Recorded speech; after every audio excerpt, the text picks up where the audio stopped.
Hi, Arnold. You disrespectful piece of shit. I'm sorry. Every tortoiseshell cat is a female. Okay? Okay. Know your cats.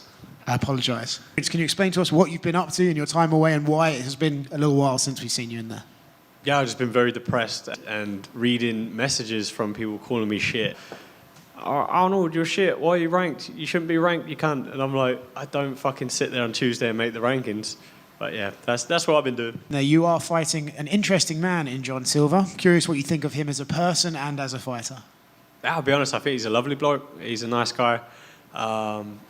We had a hug and a handshake and everything. You know, hugged his wife and that. Yeah, lovely guy. I never thought anything different. I know he does a lot of gamesmanships and stuff, but yeah, he's a top bloke.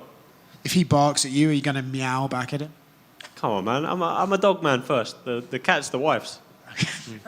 Because how do you prepare for someone like John Silva where I don't even know he knows what he's going to do inside the octagon? You know, we've had Louis Sandadak, he's been barking at me and screaming at me in training, and yeah, it was interesting, but it's been a good camp. Tomorrow, it's your birthday, so how do you plan to, I guess, celebrate while still, cutting weight and preparing for your fight? So that's kind of shit.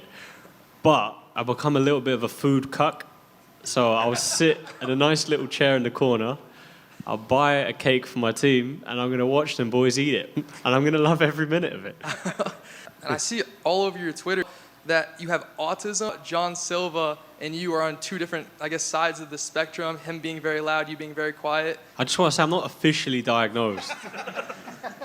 I was diagnosed with ADHD as a kid, but maybe they got it wrong, and maybe I'm autistic instead. But yeah, maybe, right? He's an interesting character. Maybe I'm interesting because I'm quiet and awkward. He's interesting because he's loud and crazy. Yeah, but maybe that's where we've got like a mutual respect for each other because we're like autism brothers.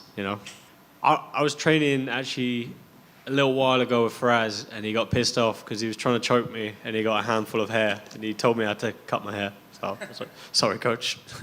There was a period where my beer drinking got a little bit better, but we're over that. We're away. That was over a year ago. How are you going to react if he does his famous spamming of the high five and forces you to be nice and stuff? He can't force me to be nice. I'm literally like the nicest guy you'll ever meet. You know what? I'm going to counter him. I'll high five him 2 times for every one he does. How about that? You'll watch the shittest fight you've ever seen. It'll just be 2 blokes having like a handshake and a hug and when he walks in the cage, I'll be there like, no, wait, you first. I'll hold the door. We won't even get in the fucking cage.